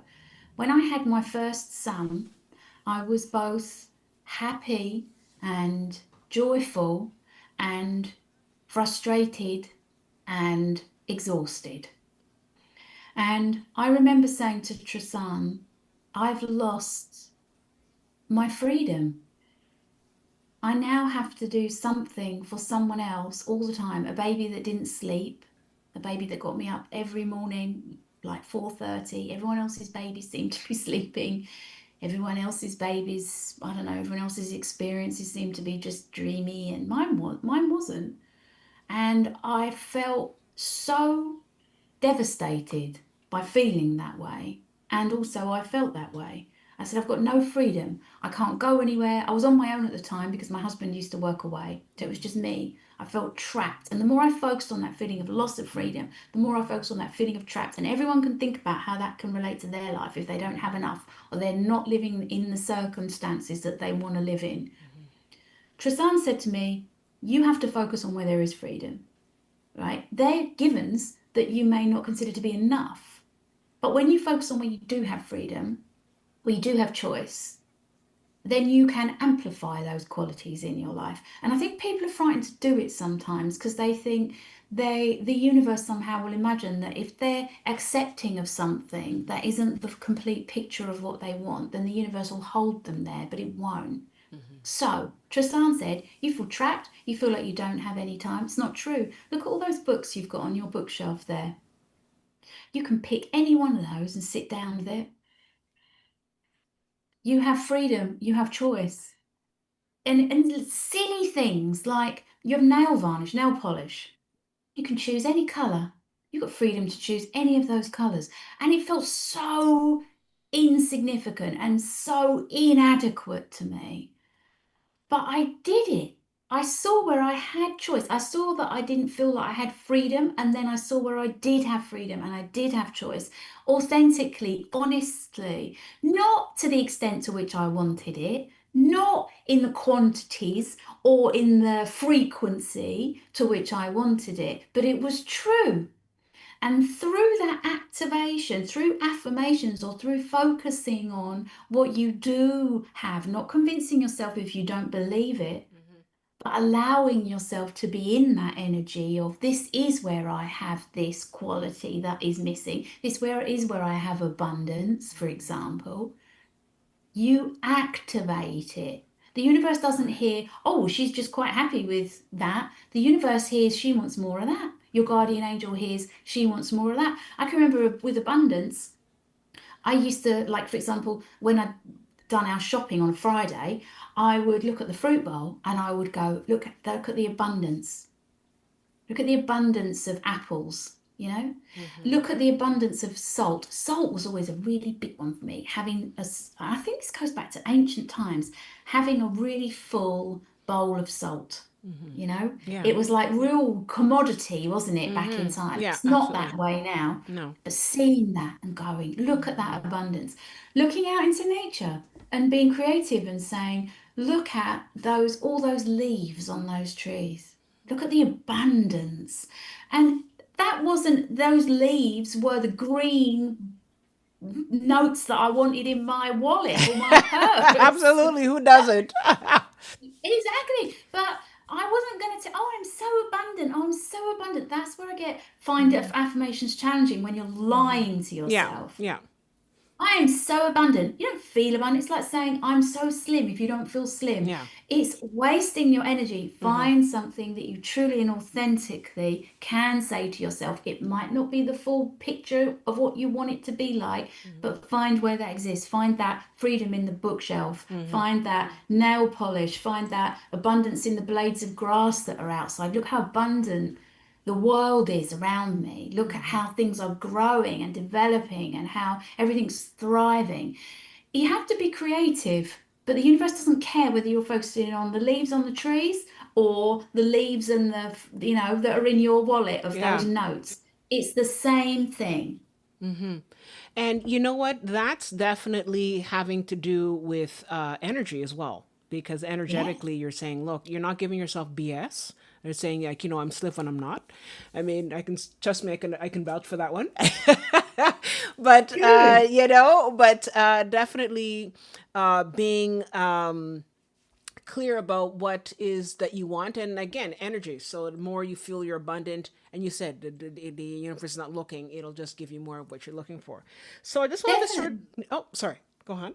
No, I was just going to say, just to that point as well, rather than making statements which are inaccurate and you're not being truthful to yourself, questions are great. So that you can ask your guardian angel, how can I become more abundant? More abundant, right? Not abundant. How can I become more abundant? How can I welcome more abundance?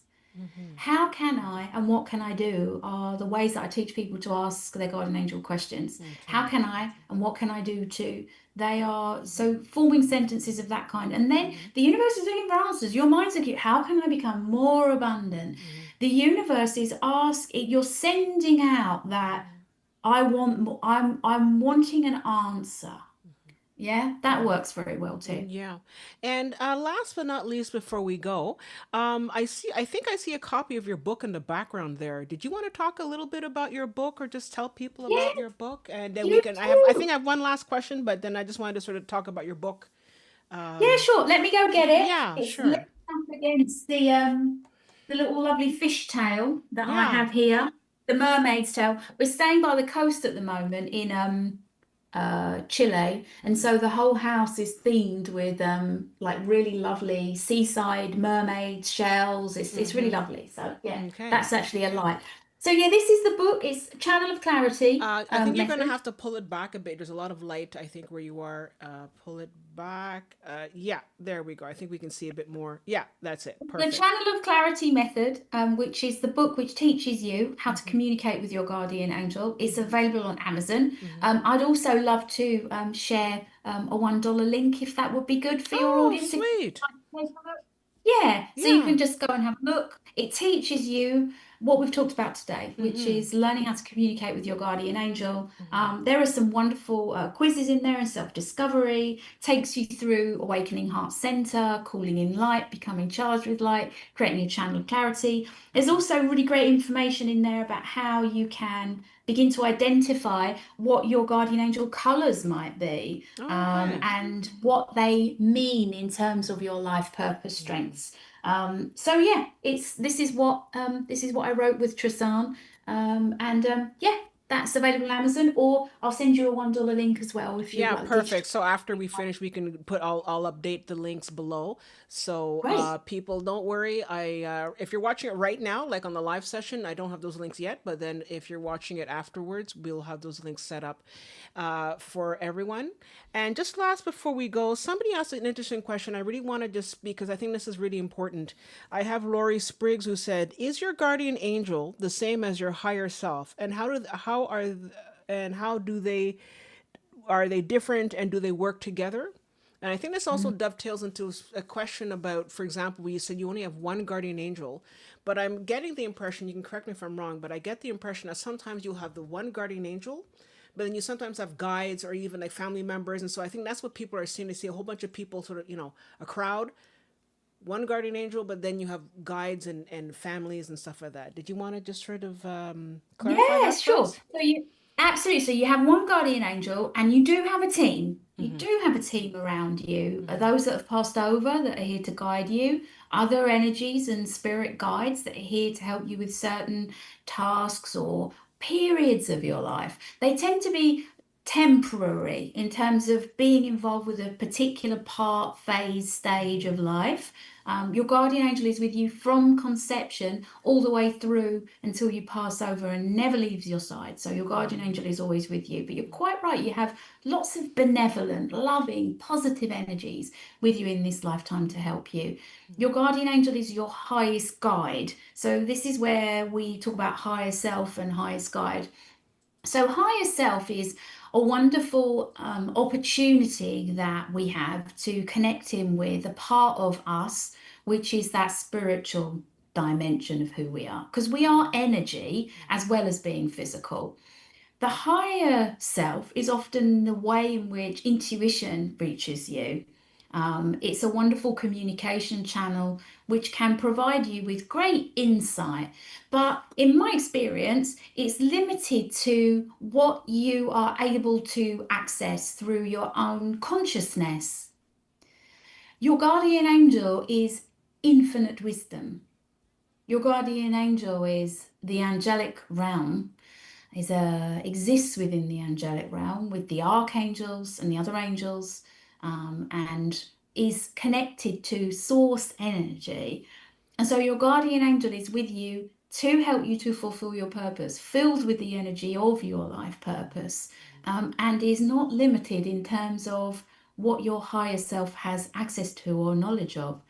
Like I explained before, you can ask your guardian angel a question about anything and always receive a truthful and trustworthy answer. And they're not part of you. Your higher self is part of you. Your guardian angel is separate from you, connected, but separate from you. And so, where the higher self can have wonderful input but has limitations, your guardian angel has none. It's infinite wisdom about anything and all things that Okay. you require answers to in your life. Okay, wow. Well, I want to say thank you so much, Ross, for coming in and for gifting us with your wisdom. It has been absolutely incredible. I love the techniques that you showed us and many of the questions. And like I've said, your approach to this is so pragmatic. And I think what's interesting is that your approach is something that the everyday person can relate to. And even if they're not someone who's like, well, I'm not spiritual. I think it's something that people can really connect with, and it's so available for everyone. And I just wanted to say thank you again for being here with us today and for sharing your wisdom with us. We'll definitely have you come back on the show I'd love because that. I'd you have love so that. much you have so much to offer us. But I wanted to also say thank you to our members for being with us today at our weekend edition and for greeting Ros Place with us. Please check out her book. Like I said, I'm going to put all her links below and all her information below. So check out what she's doing.